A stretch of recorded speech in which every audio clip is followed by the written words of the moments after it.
original idea was to raise awareness for for sort of like suicide rates in the UK. It's the biggest killer of under 45 males in the country, and that was kind of like the main thing that I was going for in the play. The film's a little bit different. I kind of like thought throughout the production stage, you know, it's really about like failed ambitions and like failed hopes and dreams, and especially in this current age where, you know, there's so many people who flock to London after going to uni and they find themselves disappointed. You know, even though they are very talented people, they kind of end up in this no man's land. So I thought it'd be really interesting to see people from almost different walks of life sort of converge. An old friend of mine, Michael, had sort of, you know, come over and said, you know, I've got this really great idea for a screenplay. I've had it made as a play, and now I'm thinking about making it into a short film. So he pitched this idea, and I read the script, and I remember thinking, we could actually really do something with this. This is a good story. You know, this could go a long way. It has this protagonist which has like a kind of moral dubiousness about him, and I'm very inspired by Sunset Boulevard and Double Indemnity especially. I feel like it's very much a homage to that. Film noir's normally quite distanced, I think. You can't really like attach yourself too much to what's going on, I don't think, whereas what we've gone for here is to try and sort of immerse yourself more in the character. I envisioned kind of a storyline that matched kind of a lot of gritty British dramas, sort of, you know, young people struggling in life. I think what came out at the end was so much more than that, mainly through the willingness of us to let people experiment, to always be willing to try new things, to let our actors improvise. What came out at the end was very real. It maintained the grit, whilst at the same time being quite a powerful, deep storyline with characters that you really felt for.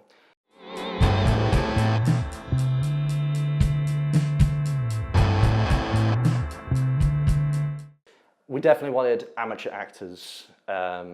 We felt with our experience levels, we wanted people who were kind of on the same page as us, who wanted experience as well, stuff for show reels. We eventually got down to the 3 actors that we have now. Well, I've seen Joe quite, because me and him are old uni friends, go back quite a while, and we've seen him in quite a lot of theatrical productions. He's a great actor. Initially, he was quite nervous behind the camera, but he really sort of like pulled himself through. What attracted me was the complexity of the character of Austin. Like, it wasn't someone I've played before. I don't really play people my age either. Like, it's very rare I do. I always play older. So that was a big thing. And it was very, in a way, because from what I gathered from you, it was a coming of age kind of drama. So like they're all quite young, and that's like how my life is at the moment. I've just finished uni, and it's kind of like the next step, and that's what this film felt like. So I thought it would be interesting to look into that. Me and Mark go back quite a while. He's the only one who was involved in the play. I played social media 1 or 2 and policeman 1 or 2. The kind of guy who normally plays like very calm, collected people. He's quite well voiced, and he's quite, you know, he has that look about him. But when he did his audition for Sol, he really did kind of like, I think it's because he's never really done a role like that, that he kind of like let himself go so much. We auditioned a lot of people for Katrina, and most of the people that auditioned for that role kind of really emphasised that kind of like really malicious kind of aspects of her character, and we kind of were a bit put off by that because Katrina, she in many ways is the main person that you kind of feel for, really, because she's not really getting anywhere. She's desperate, whereas Olivia really brought that human element to the role. She kind of didn't look at it at face value and think, you know, I'm going to perform this in a really evil way, or going to perform this in a very sort of like narcissistic way.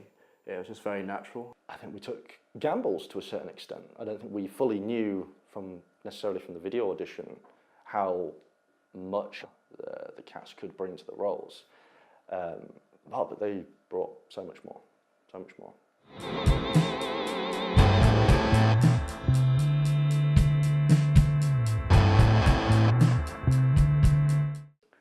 So Austin, there's like an iceberg, Austin. Like the bit you can see is all like, he's motivated to do what he wants, like to be a writer. He's really kind, he's got this image of a hard-working person. But underneath, like an iceberg, which is bigger, it's like really dark and deep. He's got a past with his dad about being abused and stuff. Like a very mysterious character who is battling his demons, and his best friend Sol, who he loves more than anyone, but who does something very nasty to him. So I would describe Sol as, compared to the other characters, he's very down to earth in that he's quite, what you see is what you get.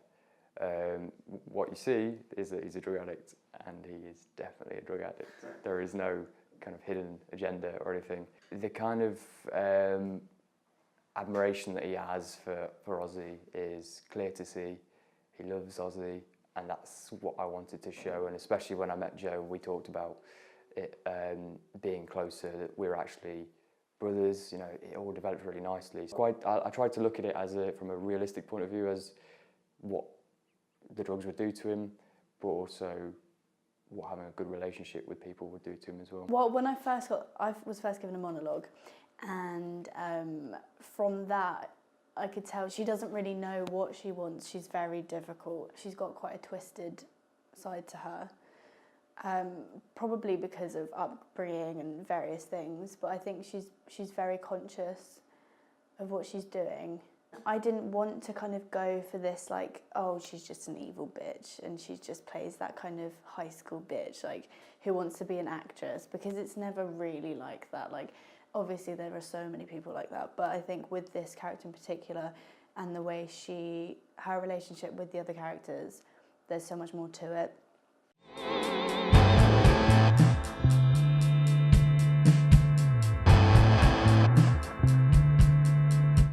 After days 1 and 2 of filming, we realised that the on-set chemistry between ourselves, the other actors, and the girl we'd originally cast as Katrina, put out adverts again,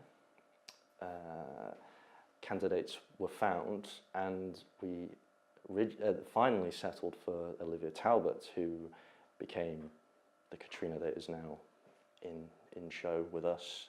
We thought we were going to be set back months maybe through this recasting. We overcame it very quickly. One of the issues that we faced, especially in the early stages, was getting them to sort of hit their marks and make sure that they knew the process, because they'd had very little experience. They're more sort of like got a background in theatrical productions, so that was a challenge really, to get them to understand, where to position themselves. And missing your mark was definitely one I had quite a few times, because I always misjudged it, and I'm really sorry, Ali, if you're watching this, but yeah. I would say tiredness was always a big factor.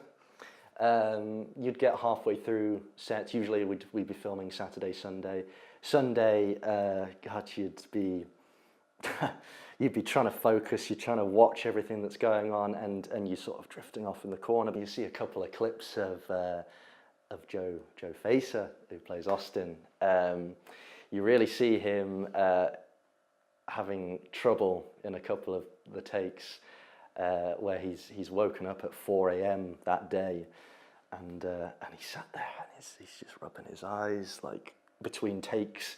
As soon as the action starts, he's there. He's completely with it. It's completely natural. For the scene with Katrina and Sol, as they're getting into the car together, it took a lot of takes.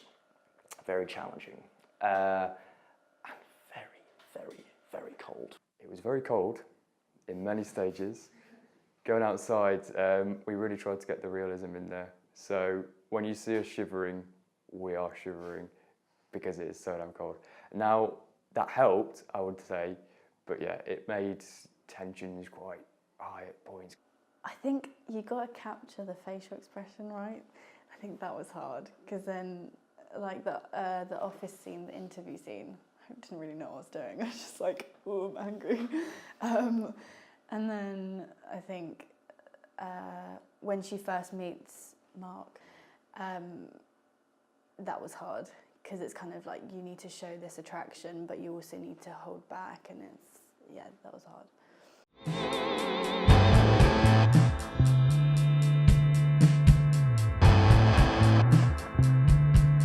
The main thing we wanted to get across, in this production was like, it's a very collaborative piece of work, and we didn't want to be too demanding of what to do, and we were really open to others' ideas.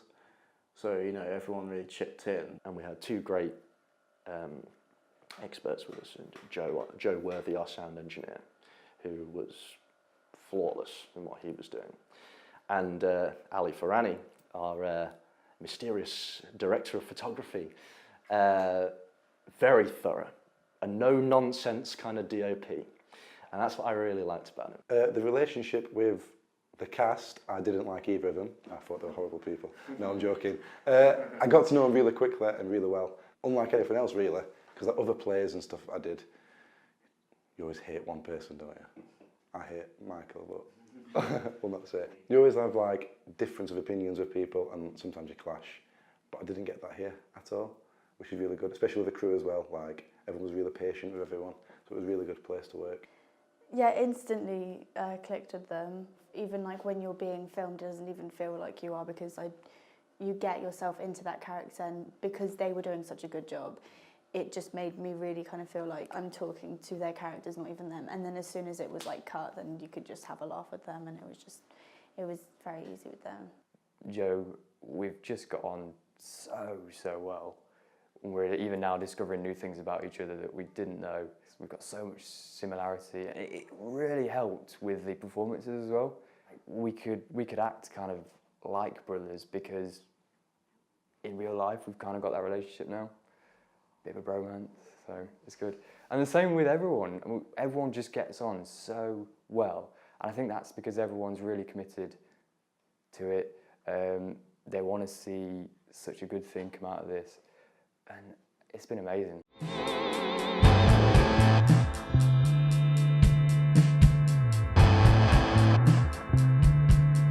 I believe people can expect a very dark film, betrayal. I don't think they'll expect a lot of betrayal in there, and a bit of violence as well. I don't think they'll fully expect that, and yeah, I think they'll grow to like each character. Fans can expect surprises, lots of them, I think, and they can go away after watching it the first time, come back and see a completely different side to it after watching it again, and hopefully again and again and again. I think we are very, very proud of what we've done, and I think that everyone who's worked on it will also be very proud of their contributions. And I think we can't wait to share it with as many people who want to see it.